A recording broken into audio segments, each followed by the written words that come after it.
Hello everyone, my name is Allison Pankau and I'm currently a second-year graduate student at Southeast Missouri State University. And my project is looking at the measurements used by speech-language pathologists when tracking progress in the use of social stories. So this study was completed by myself with supervision by Dr. Samantha Washington. So we will go ahead and jump right in. So this research, like I was saying, just looks at social stories as an intervention for children with autism spectrum disorder and how speech-language pathologists track their data. So first things first, what is autism spectrum disorder? So this is a developmental disorder that impacts many children in many different ways and many adults in many different ways. One of the main ways is social communication skills. So those social communication skills can consist of gestures, spoken language, emotions, etc. And this really impacts, when they have deficits in these areas, impacts their interactions with others.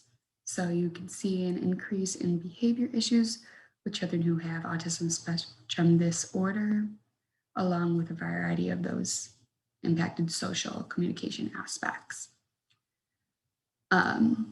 So like I said, these children can often struggle with controlling those behaviors because they don't know how to express themselves. So social stories is really an intervention used to teach these social skills to these individuals. And it's really important to teach these skills so those children could have the means and methods of getting their wants and needs across. So Carol Gray developed social stories in the 1990s as an intervention to teach social skills to children who were developmentally delayed.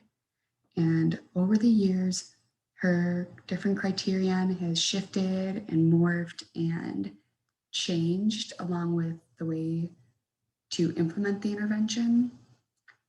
So now there's about 10 different criterion a social story must meet to be considered effective, along with that implementing intervention too. So there's criteria on both different parts. While that is great that we have that criterion, this is what you got to do, and this is how you're going to implement it, there's not a whole lot on how to collect those results. What methods do we use to collect the data and track if these children, if these social stories are working for these children? So that's been a big issue.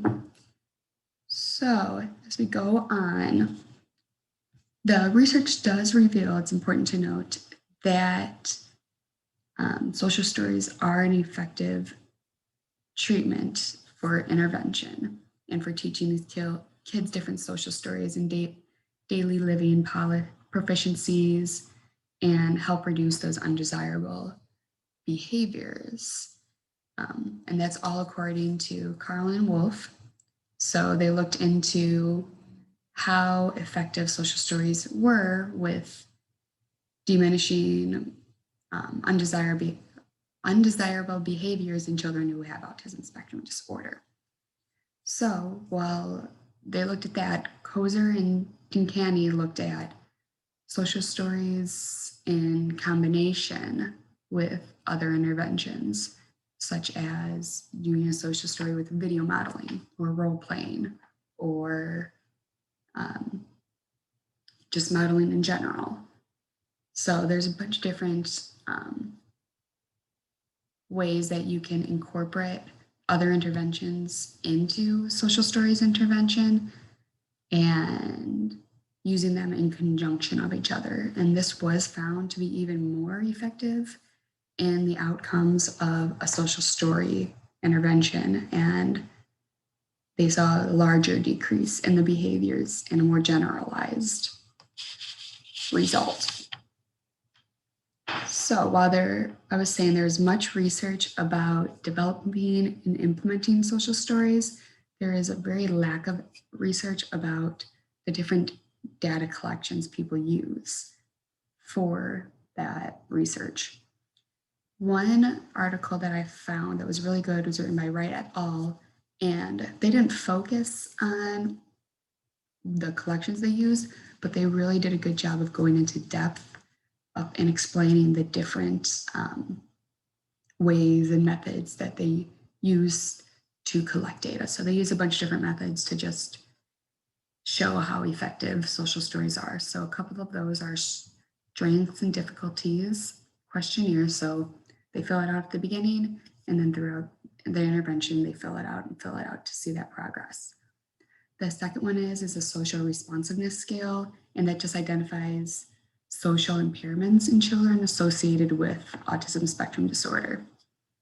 And then the third one is a diary kept by teachers, parents, anyone that's close to the child about the frequency of the intervention. So how often the intervention is being done. So how often is this kid being read this social story or shown this social story?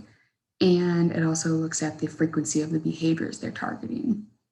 And then the last one is a goal-based method to enable individualized goals and measures on an 11-point Likert scale. So with that being said, those 4 different methods are what I went in and put in a survey to see if that's the way most of the speech pathologists go about it and use. So the purpose of the study was to investigate the collection approaches speech pathologists use to track their effectiveness of social stories. And then my question was, what data collection methods do speech pathologists use to track the effectiveness of social stories? Because that's what's really important.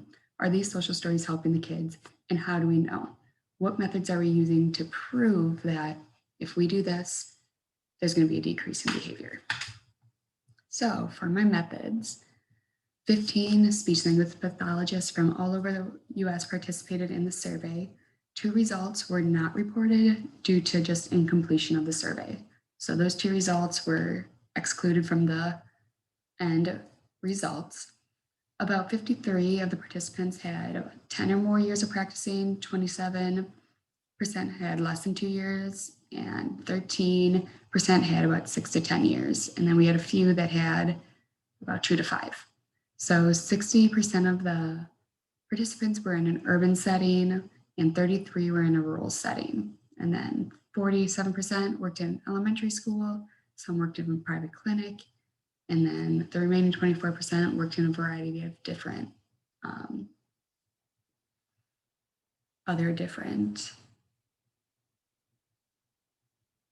settings. And then 93% had a master's degree in speech language pathology and 7% had a doctoral degree. So the materials that I used was an online survey that I made, and it was a link that people could follow through Qualtrics. So like I said before, I asked a bunch of different questions, which we'll go over in the results later on, about different demographics and other questions pertaining to social stories and how they use them and when they use them and everything. So when I implemented, I recruited participants through Facebook groups. So I posted a link and they could click on the link and it brought them to my survey and chose if they wanted to participate or not. And the survey was completely anonymous with no identifying information tied to any of the questions. So we'll take a look at the results. So once again, my research question was, what data collection methods do speech pathologists use to track the effectiveness of social stories? So my results indicated that a majority of SLP's participants use a goal-based outcome measure to enable individualized goals and measured on a Likert scale, or they use a diary kept by those teachers and parents to collect data on the frequency of the intervention and the frequency of the child's behavior. So we'll go down more into those results. So do you use social stories as a sole intervention or in conjunction with other interventions? So once again, most of the participants said a sole in conjunction, and I had them name off a couple. So some of their answers were pretend play, modeling, video modeling, role playing, and other play-based therapy activities. And then 2 said that they use it as their sole intervention. The next question that we addressed was, what skills do they address through the use of social stories? So most used social stories to address behaviors, so diminishing those undesirable behaviors. Some used to introduce a new setting, and others used as they went out to social outings. The last one, what measurements do you use to determine the effectiveness of social stories? So this was my main aspect of my survey here. So like I said, 6 of them said that they kept a diary. Another 6 said they used the goal-based outcome to measure. And then one person said they used the Likert scale. So it identifies that children's social impairment associated with ASD. So in conclusion, according to the data I collected, most speech pathologists in my survey use social stories in conjunction with another form of intervention. Speech pathologists also use social stories mostly for behavior and diminishing those undesirable behaviors. And most of them use the individualized goals and measures for the Likert scale and a diary kept by the teachers. And those are the 2 most common types in my study. So just some limitations to the study and possible future research. So the participants were recruited through Facebook, so it did not reach individuals who did not have social media, who did not have internet access. So they were not able to participate. And I also posted it in different speech pathology groups on Facebook. So if people weren't a part of it, they did not get the option to participate in my survey.